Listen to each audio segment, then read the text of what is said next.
Under the blistering Texas sun, a motorcycle delivery rider paused to wipe the sweat from his brow, only to spot something that made his heart stop. A baby, locked inside a car, her tiny face flushed and breath shallow. He had only seconds to choose. He could mind his business and walk away, or break the rules to do what was right. He chose to act, shattering the window to pull her out. But instead of thanks, the mother threatened to sue him. It wasn't until the doctor said 2 more minutes and she wouldn't have made it that the truth hit everyone. What happened next would teach the mother a lesson she would never forget. Before we dive into this story, let us know where you're watching from and what you would have done in his shoes. Before we dive into the story, let us know where you're watching from. We love to hear your thoughts. James Carter lived a quiet life in the heart of Texas. In his early 50s, he didn't stand out much.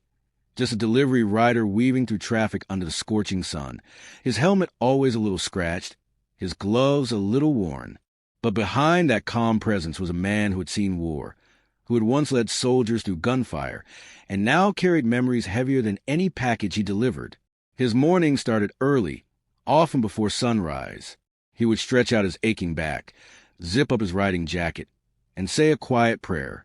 Then he'd climb onto his bike and begin his rounds, groceries, takeout, prescriptions. He delivered it all with a nod and a kind word. People in the neighborhood knew him, but few knew his story. He wasn't the type to talk about himself. He just showed up every day, rain or shine. Once a week, without fail, James visited the VA hospital. The staff greeted him like family. He'd sit in the waiting room quietly, sometimes with a book, sometimes just staring out the window. Inside, he was fighting battles that never made the news, the kind of war that follows you home. Some nights were worse than others. Memories crept in like shadows, the kind that couldn't be chased away with light. He had lost men, good men, friends who never made it back. He carried them with him, always, and maybe that's why he lived by a simple code. Do the right thing, even if no one's watching, even if it costs you. That was the rule, his rule. And though his days were filled with quiet routines and ordinary faces, James Carter was anything but ordinary. James Carter lived a life most people pass by without noticing.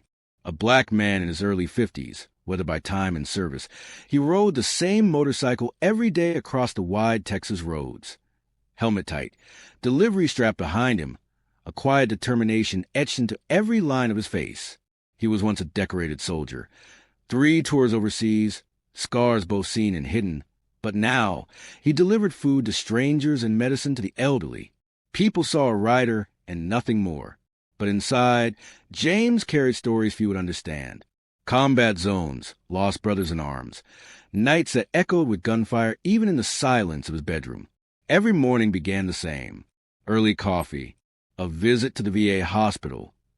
Not for himself at first, but to check in on a few of the older vets who didn't have family. He'd sit, listen, sometimes say nothing at all, but his presence brought calm. He'd then hop on his bike and ride out into the sun, making his rounds with a quiet smile, always courteous, always kind. James had a code, not written, not spoken, but lived. Do the right thing, even when no one is watching. It wasn't something he said. It was something he lived. When a woman was short on cash, he covered her meal. When a child dropped a toy in the street, he parked and picked it up. He didn't seek attention. He didn't post online. He just believed that honor didn't end with the uniform. He laughed softly with restaurant workers, waved the same old man on 8th Street every day, and made sure never to leave a mess behind at any delivery stop. To most, he was just another delivery driver. But to those who took the time to see him, he was more. Behind that calm, though, was pain. PTSD didn't fade with medals. Nights were long, and some mornings heavier than others. But he got up anyway, because James Carter didn't know how to quit. And on one particular afternoon, that quiet code of his, the one that had guided his entire life, would be put to the test in a way he never saw coming. It was just another afternoon in Texas, the kind where the air felt thick enough to choke. The sun pressed down with no mercy, and the concrete shimmered like it might catch fire. James Carter, drenched in sweat and running behind on deliveries, rolled into the grocery store parking lot. hoping this next drop-off would be quick.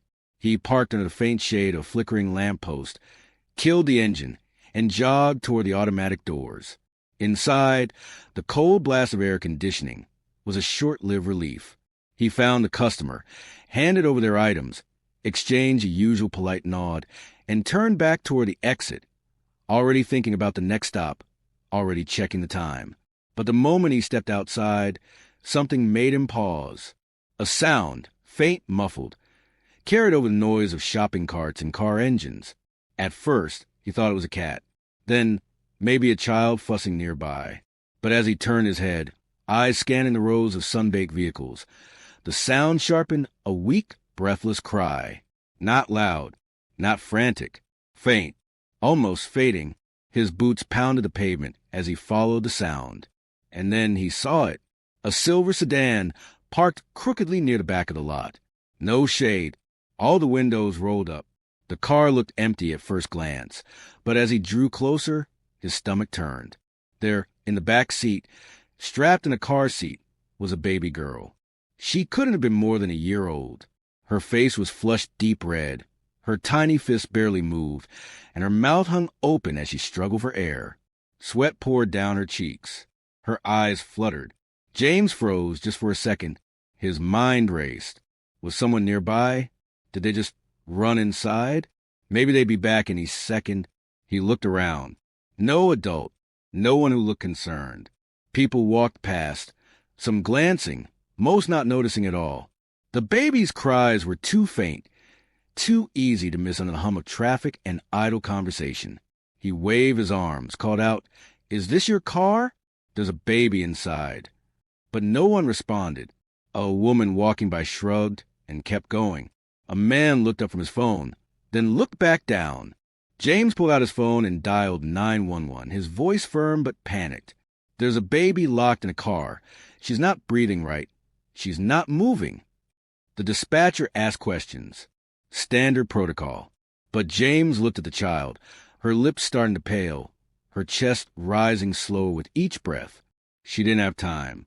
His training kicked in, not as a delivery rider, but as a man who had once pulled brothers from burning wreckage, who had once kicked in doors to get people to safety. There was no time to wait, no time to debate. He dropped his helmet to the ground, stepped back, clenched his fist, and drove his elbow into the window. Once, twice. The third strike shattered the glass. The heat inside the car hit him like a furnace. He reached through the jagged edges, unlocked the door, and yanked it open. Carefully but swiftly, he unbuckled the baby and pulled her into his arms. She was limp. James pressed her close, feeling for a pulse. It was there, weak but there. He shaded her body with his own, whispering to her, patting her back, gently coaxing breath into her lungs. Another bystander finally stepped closer with a bottle of water and a soaked towel. James dabbed the baby's forehead, trying to cool her down, his heart racing. The sirens wailed in the distance, finally growing louder. But for a moment, in that parking lot, time stood still. A baby clung to life, and a man covered in glass and sweat held onto her like she was his own flesh and blood. He didn't think about what would happen next. He didn't think about lawsuits or headlines or blame. All he knew, all he cared about, was that if he had waited even one more minute, that little girl might not have survived. And as the ambulance pulled up and paramedics rushed in, James stepped back, breathless, bleeding from a small gash on his forearm, watching as a child he just saved was lifted from his arms into the care of professionals. He didn't expect applause. He didn't look for thanks. He just stood there, silent, as if the weight of what had just happened was still catching up to him. But this day, this moment, was only the beginning. The wail of sirens cut sharply through the heavy Texas heat as the paramedics finally arrived. They rushed toward the silver sedan, their faces tight with urgency. James handed the fragile baby over to them, watching closely as they assessed her condition. The tiny girl was pale and weak, but breathing barely. Every second counted now. Moments later, a woman came running toward the scene. Her steps were frantic, her face flushed with panic. This was Rebecca, the baby's mother. She gasped for breath, her eyes wide with terror. But that fear soon twisted into anger. "Who did this to my car?" she shouted, her voice trembling with rage. "I was only gone for a minute. Just a minute."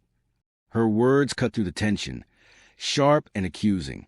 James turned to face her, sweat still dripping down his brow, heart pounding not just from the heat, but from the unexpected confrontation. Despite the chaos around him, he remained calm. He knew what he had done was right, even if it meant breaking her window and damaging her property. Rebecca's screams grew louder. She paced back and forth, pointing at the shattered glass on the pavement, shouting, "You had no right. You could have called the police. You're going to pay for this." Her voice cracked as tears began to fall, a mix of frustration and desperation. Within minutes, police cars pulled into the lot, their flashing red and blue lights casting flickering shadows across the scene. Officers approached swiftly, separating James and Rebecca, trying to bring order to the chaos. James answered their questions with steady honesty, explaining what he had seen and why he acted. He described the baby's distress, how no one was responding, how every second was a risk to her life. Rebecca, however, was relentless. She insisted James be arrested for property damage. "He didn't have permission. He broke my window."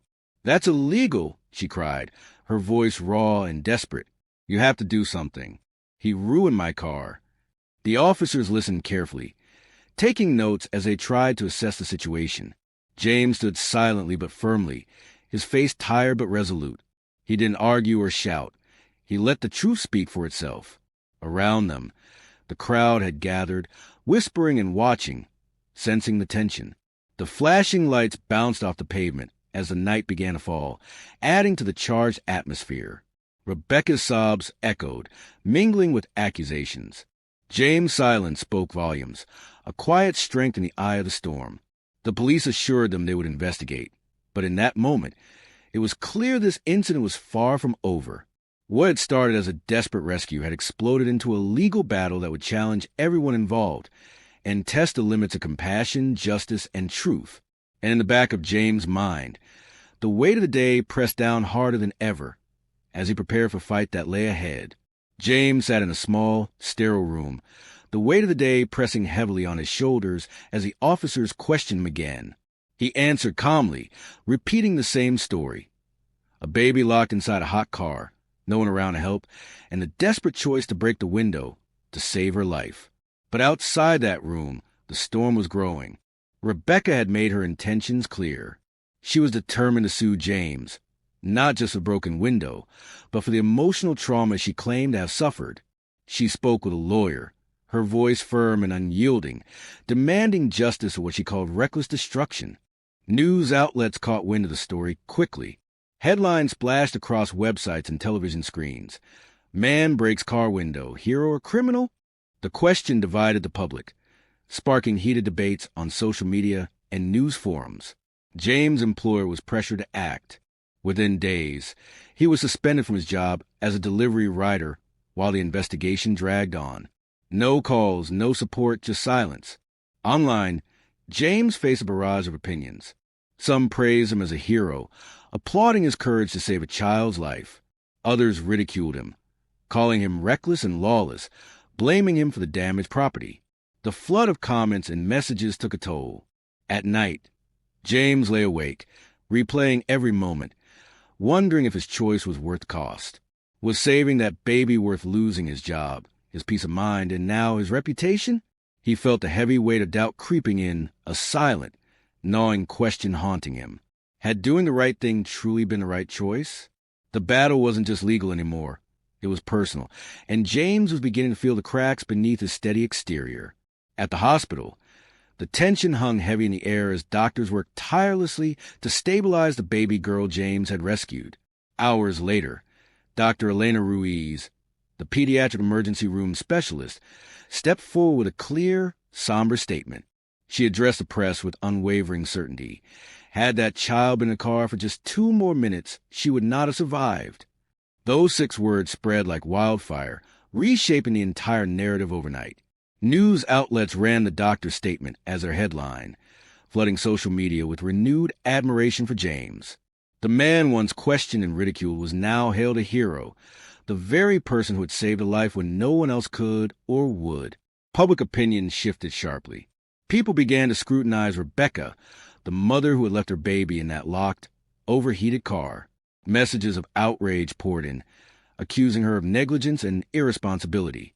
The online backlash was fierce. She faced confrontations not only on social media, but also in her daily life. Strangers called her out, neighbors whispered behind closed doors, and reporters sought her for answers. Rebecca found herself trapped by her own words and actions. Desperate, she tried to explain, to justify her decision to leave the baby alone just for a minute. But the damage had already taken hold. Her explanations rang hollow against the stark reality confirmed by Dr. Ruiz's medical expertise.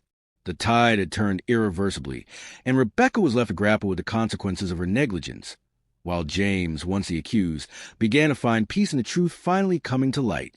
As the investigation deepened, more unsettling truths began to emerge.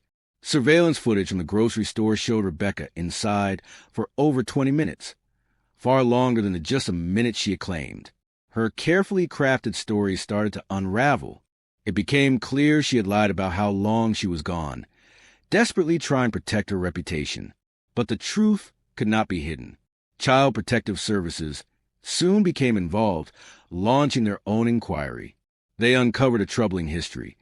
This was not the first time Rebecca's neglect had put a child at risk. Previous reports and warnings painted a picture of a mother struggling to provide a safe environment. Meanwhile, James was officially cleared of any wrongdoing. His quick thinking and bravery were finally recognized publicly. The pediatric doctor, Dr. Ruiz, personally thanked him for his courage. Even the local fire department, who had rushed to assist on that sweltering day, praised his decisive action. James, once doubted and criticized, was now a symbol of what it means to act with compassion and courage, the man who risked everything to save a life. The city came together to honor James with a bravery award, recognizing the courage he showed that day under the unforgiving Texas sun. Veterans and strangers alike rallied around him, offering support and gratitude he hadn't expected. Inspired by his experience, James began speaking at local schools and churches, sharing his story and encouraging others to do what is right, even when it's difficult and the pressure is overwhelming. A local nonprofit, moved by his bravery and compassion, offered James a new job working with troubled youth, a chance for him to make a lasting difference. He accepted without hesitation, ready to turn his life toward helping others. In a deeply emotional moment, James visited the baby girl in the hospital. The room was quiet except for soft whispers and gentle tears. The child's grandmother approached him, her eyes full of genuine gratitude. It was a moment of healing, for the child, for James, and for everyone touched by this story. Rebecca was held accountable. She was required to attend parenting classes and complete community service, a step toward understanding the weight of her actions and their consequences. The story went viral, becoming a powerful cautionary tale about the dangers of quick judgment and the importance of seeing the full truth before blaming others. Sometimes, the ones who save us are the very ones we're quickest to blame.